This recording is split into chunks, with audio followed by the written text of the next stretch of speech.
Magandang araw, mga bayang arerista. Nandito na naman po si Rematista na magbibigay sa inyo ng karera tips and analysis ngayong araw ng Sabado, August 24, 2024. Meron tayong 7 karera ngayong araw na ito. So, simulan na natin. Race 1, simula ng winner take all. Isang 3-year-old maiden na above. Ang start time po is 3 p.m. Distansya po ng karera is 1400 at meron tong 5 kalaok. First choice ko rito yung numero 4 Lady Luis na sasakyan ni Oniri Cortez. Meron tong 129 flat sa 1400 at nasigunda siya dun sa dehadong si Madam Ruby noong July 7. Isang debanderang kabayo at may tuling ito. Pag walang lumot siya rito, kaya nito makatapos ng karera. Second choice ko naman itong numero 1 Pagsikat Team na sasakyan ni Aitan Shoko. Meron tong 129.8 sa 1400. Dumating tong pangatlo noong August 18. At si Perfect Shot ang nanalong kabayo ron. Isang diremating kabayo. Malaki rin ang tsansa nito manalo dahil siguradong may lulot siya kay Lady Luis. At isa na dun yung kabayong si Built Like an Angel. Dahil ang pagkakalam ko, may tulin din yung kabayo na yon.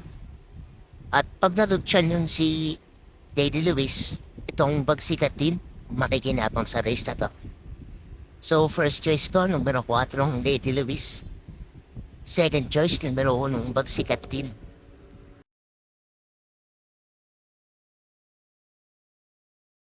Dito na tayo sa race 2.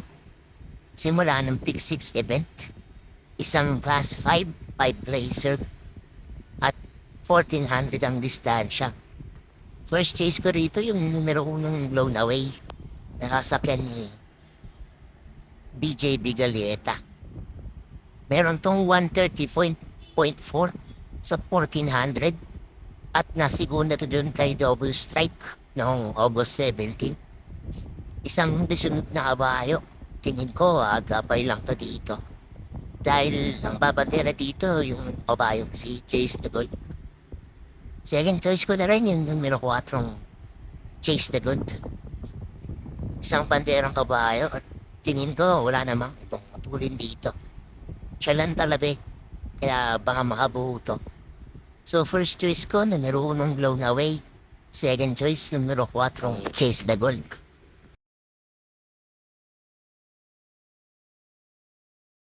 Race 3, simula ng Pick 5 event. Isang class 5, 6 to 10 split at may 1400 na distansya. Ito, solo na lang ako rito.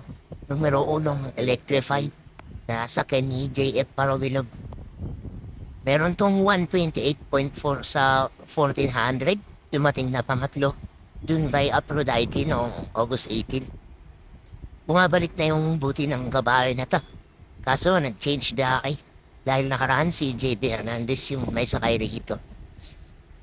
Patumahin lang to ng bagong hinete, lamang na lamang to rito dahil mataas yung grupo na pinanggalingan nito. Solo ka na lang to, palakasan ng loob.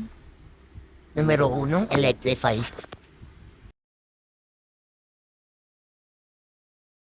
Lipat na tayo dito sa race 4. Simula ng Pick 4 event. Isa tong class 5, 6 to 10 split at 1400 din lang distansya. First chase ko rito, itong numero 2 na Double Strike na sakyan ni Joel Shego.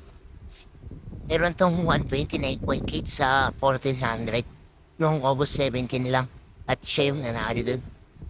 Isang diremating kabayo at sa tingin ko, kaya pa nitong panalo ulit dito. Second choice ko naman is yung bagong balik na numero 5 Yabada Balu at sasakyan ni Aitan Shoko. Meron tong 128.4 sa 1400 noong March 6 pa at si Jen Alvin Busi ang regular jockey nito. Pero ngayon, change jockey. Aitan Shoko ang sasakay. Isang dramating kabayo rin at medyo mababa na sa grupo dahil 16 to 21 talaga yung grupo nito eh. Third choice ko naman is yung numero 4 Lapping Tiger na sasakyan ni Michael Diaz de Jesus. Meron tong 130.2 sa 1400. Dumating na segunda kay Dipong Pughaw noong August 17. Isang diremating kabayo. Tingin ko, paunahan na lang sila rito sa pestuhan eh. Dahil puro diremate rin yung mga kabayo tatakbo rito. So first choice ko, numero 2, Double Strike. Second choice, numero 5, Yabada Badur.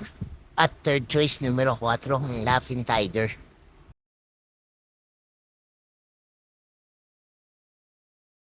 Dito naman tayo sa race 5. Isang class 5, 11 to 15 split. At 1400 ang distansya. First choice ko rito is yung numero 2 na Mr. Brown. Sasakyan ni JR De Ocampo.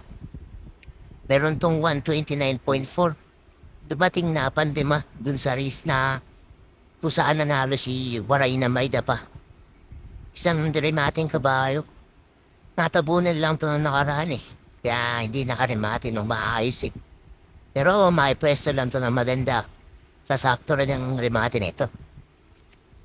Second choice ko naman is yung numero 7 Dugong Bughaw na sakyan ni J.D. Flores.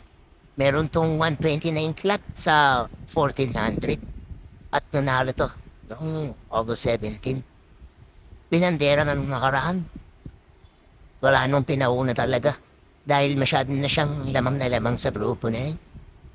Ito tingin ko pag nakamahalap ng magandang pwesto to, baka manalo pa ulit.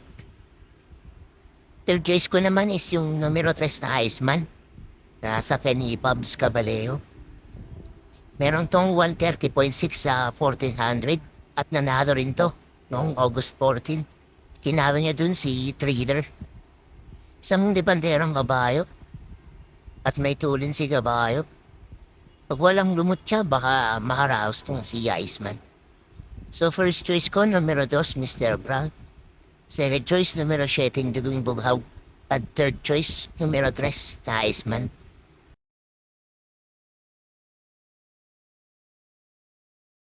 Dito na tayo sa race 6. Huling daily double ng araw.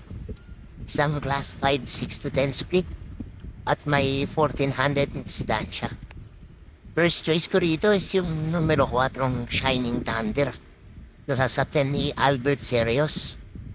Meron tong 129 flat sa 1400 noong December 17 pa, 2023 pa. At isa yung trophy race. Itong kabahay na to, pwedeng ibandera, pwede rin iremate. At si CS pare ang regular jockey nito. Pero ngayon nag-change jockey. Si Albert Serios nga kasakay. Matagal na pahinga si kabayo, pero mukhang meron pa naman to. Kaya niya pang may panalo itong race na to. Second choice ko naman itong 3 and 3A na si Iris at Modern Stroke. Nasakyan ni Elef de Jesus tsaka ni Ken Malapira. Si Iris ang tingin kong panlaban dito. Meron tong 115.4 sa 1200 noong May 4. At siya ang nanalo din. Isang dramating kabayo. Huwag lang matatabunan sa alisan, malaki ang chance sa manalo ito. Itong si Modern Stroke naman, tingin ko pang-agapay lang kung sakaling magkaroon ng problema tong si Iris. Third choice ko naman itong 1N1A, si Brainchild at Magnum Force. Nasa ni Jomer Estorque tsaka ni Eminem Gonzalez. Dito naman tingin ko si Magnum Force ang panlaban since pang mababang grupo lang to si Brainchild. Pero baka pang-adapay lang din kung sakaling mabitin tong si Magnum Force. Itong si Magnum Force naman may 115 flat sa 1200 noong 18 pa at siya yung nanalo din. Isang dramating kabayo, makapwesto lang ng maayos, malaking chance ang manalo. So, first choice ko, numero 4, Shining Thunder. Second choice, 3 and 3A, Iris and Modern Stroke. Third choice, 1 and 1A, Brainchild at Magnum Force.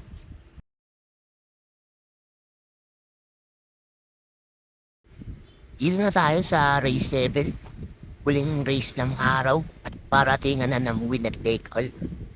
Sa tong class 4, 16 to 21 at may distansyang 1400. First choice ko itong numero 4, full control na sa Penidan Camanero. Meron tong 128 flat sa 1-4. Dumating tong tersera no, August 18 lang. Kung saan si Elegant Lady na narito. Isang diremating kabayo at galing to sa mataas na grupo. Kakaalam ko mga 34 to 39 pa to nakakatakbo noon. So tingin ko masyado na siya mababa sa grupo na to. Second choice ko naman yung numero 11 Ayuda na sa ni Eminem Gonzales. Meron tong 128.4 sa 1400 noong July 6 at siya yung nanalo din. Isang diremating kabayo nga pala. At nadamayan na nga ito ni Eminem Gonzales dahil sunod itong panalo niya itong nakaraan. Sa tingin ko, kaya niya pa naman itong grupo na to. Third choice ko naman is yung numero 7 May Jopay. Sasakyan ni JB Hernandez. Meron tong 128.4 sa 1400 at dumating tong pang-apat noong August 18 din. Dun sa karera nila kung saan si Elegant Lady rin yung nanalo. Pagkasunod lang sila ni Full Control nun. Ito, galing rin to sa mataas na grupo. At pag nakaremate ng maganda to, tingin ko malaki rin chance na manalo to. So, first choice ko, numero 4, Full Control. Second choice, numero 11, Ayuda. At third choice, numero 7, May Jopay.